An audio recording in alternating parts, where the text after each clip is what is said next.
ખાસ કરીને ચોમાસું આવી રહ્યું છે ત્યારે પ્રી મોન્સૂનની કામગીરી એ દરેક જગ્યાએ ઝડપથી થાય એની સૂચનાઓ આપી છે.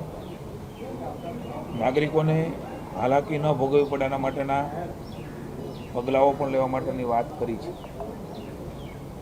સ્વાભાવિક છે, વધારે ઓછો એ પ્રકારે વરસાદ આવતો હોય છે ત્યારે નાની મોટી મુશ્કેલીઓ સર્જાતી હોય છે.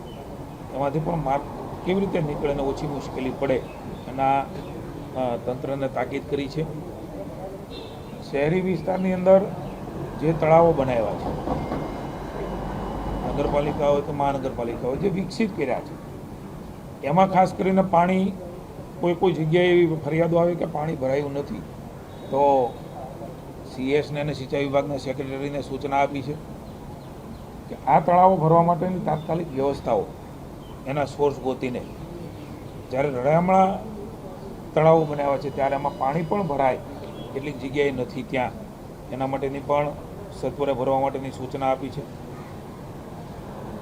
ઘણા બધા કામો અને પ્રોજેક્ટ્સ અવિરતપણે માનનીય મુખ્યમંત્રી ભૂપેન્દ્રભાઈ રિવ્યૂ કરે છે. મહત્ત્વના હોય કે સામાન્ય હોય, કલેક્ટરોને પણ સૂચના માનનીય મુખ્યમંત્રીશ્રીએ આપવાનું કહ્યું છે CS ને કે નવું વર્ષ થયું છે, ચૂંટણીઓ પૂરી થઈ છે, ત્યારે આ કામો ઝડપથી થાય. કોઈ વાર કામો મંજૂર થયા પછી શરૂ મોડા થતા હોય છે, એનું પણ રિવ્યૂ માનનીય મુખ્યમંત્રીશ્રીએ કર્યો છે. એ વર્ષે જ કામ શરૂ થાય. ખાસ કરીને જમીનની બાબતો છે ત્યાં સુધી કોઈ વાર જમીન સરકાર ટુ સરકાર સંપાદન કરવાની હોય, એમાં પણ કોઈને કોઈ અને ઘણી બધી NOCઓ ફોરેસ્ટ વિભાગની હોય, અન્ય હોય, એ પણ એ જ વર્ષે મળી જાય. રેવન્યુ વિભાગ પણ એ જ વર્ષે એ જમીન તબદીલ થાય એમના માટેની ત્વરિત કાર્યવાહી કરવા માટેની SOP બનાવી, એ પ્રકારના નિર્ણયો કરવા.